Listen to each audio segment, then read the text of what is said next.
김 장관이 지금 뭐 대선에 대해서 직접적으로 얘기를 하진 않고 있습니다만 지금 역대 대선 출마자들이 즐겨 찾았던 동화사를 찾은 것도 그렇고 뭐 사실상 대권 행보를 보이고 있거든요. 이 조기 대선 출마 가능성 열어뒀다고 봐야겠죠.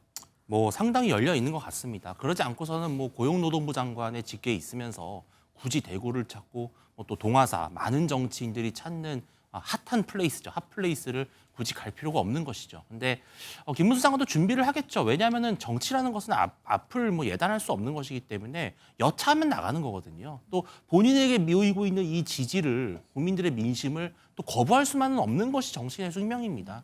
저는 김문수 장관이 나오든 안 나오든 그건 뭐 크게 변수가 아니라고 보는데 홍준표 대구시장은 현 정치에 대한 비판 그리고 미래 대한민국 정치에 대한 청사진을 밝힐 책을 2권이나 출시를 한다고 하고요. 오세훈 시장도 다시 성장이다라는 대선을 겨냥한 것으로 보이는 책을 출간한다고 밝혔거든요.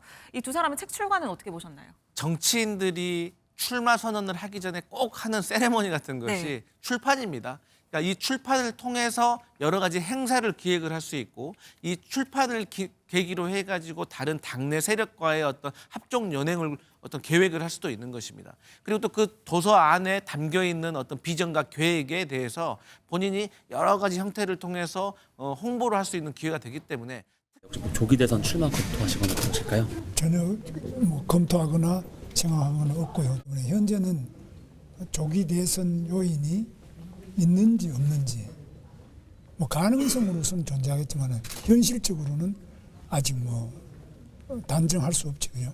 우리 대한민국을 위해서라면 저는 뭐 무엇이라도 합니다. 뭐 저는 네, 딱 한 달 전에 했던 발언입니다. 전혀 검토하거나 생각한 건 없다. 이렇게 얘기를 했는데 이번에는 이 대선 출마에 대해서 즉답을 피하기는 했습니다만 대한민국을 위해서는 무엇이라도 하겠다. 이렇게 얘기를 했거든요. 강 부대변인님은 어떻게 보셨나요? 저는 이제 그 정치인들을 많이 이제 컨설팅을 하고 보좌를 하면서 느낀 게 있는데 질문에 네. 답을 하는 걸 상당히 주목을 해야 됩니다. 네. 그러니까 출마할 거예요? 안 합니다. 라고 하는 거하고 지금은 생각하고 있지 않습니다. 검토하고 있지 않습니다. 그건 출마하겠다는 얘기입니다.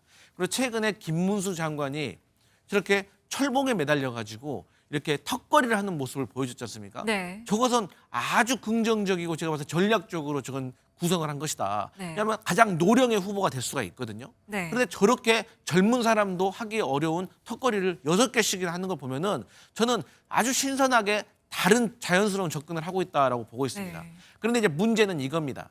김문수 장관이 특별히 정치적인 행보를 보이지 않았는데 여권의 지지율이 김문수 장관에게 모이고 있다는 거는 제가 보기에는 지금 탄핵에 반대하는 어떤 강성 지지층의 지지가 저는 김문수 장관에게 모여 있다고 봅니다. 네. 그런데 이 탄핵 심판의 결과가 이제 나오게 되면 그때 김문수 장관에 대한 지지율이 계속 이어질까? 저는 거기에 대해서는 사실 물음표가 있습니다. 그래서 지금까지의 김문수 장관이 본인이 스스로 만든 지지율이 아니고 윤석열 대통령에 대한 아쉬움과 안타까움에 대한 어떤 강성 지지층에 대한 어떤 표집이 저는 단기간에 김문수 장관에게 모여 있다고 보기 때문에 앞으로 또 국민의힘 대선 경선이 만약에 펼쳐진다면 거기서 김문수 장관이 어떤 행보를 펼치느냐에 따라서 또 어떤 구도로 대선 경선이 가느냐에 따라서 네. 김문수 후보의 지지율은 올라갈 수도 있고 확 주저앉을 수도 있다. 저는 그렇게 봅니다.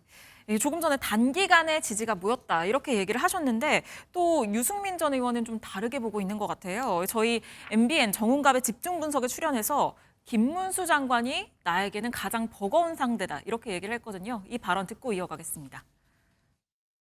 누가 가장 버거운 상대가 될 것 같습니까? 저보다 제일 오른쪽에 계시는 분은 김문수 장관이신데 김문수 장관이 보수층 지지가 제일 강하더라고요. 네. 저 약점이죠. 네. 그래서 김문수 장관이 아마 제일 버거운 상대 아닌가 싶습니다. 네. 네, 이 김 장관이 지금 뭐 대선에 대해서 직접적으로 얘기를 하진 않고 있습니다만 지금 역대 대선 출마자들이 즐겨 찾았던 동화사를 찾은 것도 그렇고 뭐 사실상 대권 행보를 보이고 있거든요. 이 조기 대선 출마 가능성 열어뒀다고 봐야겠죠. 뭐 상당히 열려 있는 것 같습니다. 그러지 않고서는 뭐 고용노동부 장관의 직계에 있으면서 굳이 대구를 찾고 또 동화사 많은 정치인들이 찾는 핫한 플레이스죠. 핫플레이스를 굳이 갈 필요가 없는 것이죠. 근데 김문수 장관도 준비를 하겠죠. 왜냐하면은 정치라는 것은 앞을 뭐 예단할 수 없는 것이기 때문에 여차하면 나가는 거거든요. 또 본인에게 모이고 있는 이 지지를 국민들의 민심을 또 거부할 수만은 없는 것이 정치인의 숙명입니다. 저는 김문수 장관이 나오든 안 나오든 그건 뭐 크게 변수가 아니라고 보는데 사실은 유승민 전 의원 같은 경우가 말씀하신 이 버겁다라는 것이 네. 비단 유승민 의원만의 문제는 아닐 거예요. 왜냐하면은 예를 들어서 부정선거를 믿고 있고 또 윤 대통령의 탄핵은 반드시 잘못된 것이고 비상계엄은 불가피한 조치였고 내란은 아니다. 이런 확고한 신념을 가지신 분들은 김문수 장관에게 마음을 주고 있어요. 네. 이 마음을 다시 누군가가 가져오기는 쉽지는 않은 겁니다.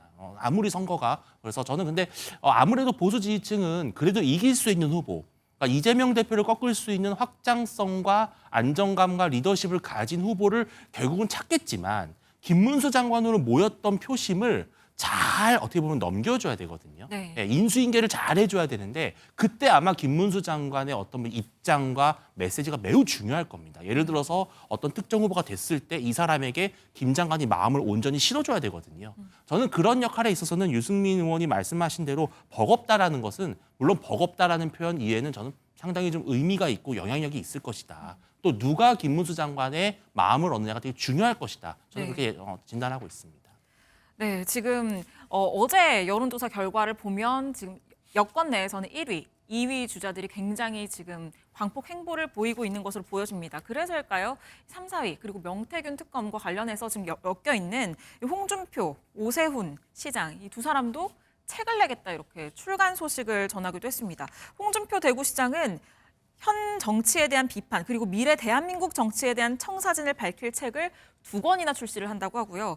오세훈 시장도 다시 성장이다라는 대선을 겨냥한 것으로 보이는 책을 출간한다고 밝혔거든요. 이 두 사람의 책 출간은 어떻게 보셨나요? 사실 강성민 그 정치인들이 출마 선언을 하기 전에 꼭 하는 세레머니 같은 것이 네. 출판입니다. 그러니까 이 출판을 통해서 여러 가지 행사를 기획을 할 수 있고 이 출판을 계기로 해가지고 다른 당내 세력과의 어떤 합종 연행을 어떤 계획을 할 수도 있는 것입니다. 그리고 또 그 도서 안에 담겨 있는 어떤 비전과 계획에 대해서 본인이 여러 가지 형태를 통해서 홍보를 할 수 있는 기회가 되기 때문에 특히나 이번에는 만약 윤석열 대통령이 파면이 된다고 하면 네. 조기 대선 레이스가 60일밖에 안 되는 짧은 기간이지 않습니까? 그런데 지금 국민의힘 안에서는 조기 대선이란 말을 올리기가 어려운 상황입니다. 네. 그렇기 때문에 책을 출간하는 것이 지금 상황에서는 가장 자연스럽고 좀 눈치를 좀 잘 살필 수 있는 그런 효과적인 그 선거 운동이 되기 때문에 저는 홍준표 시장, 오세훈 시장도 책을 출간한다고 보는데요. 어쨌든 간에 그 홍준표 시장으로서는 이 보수의 어떤 지지층을 김문수 후보로부터 어떻게 가져올 것인가.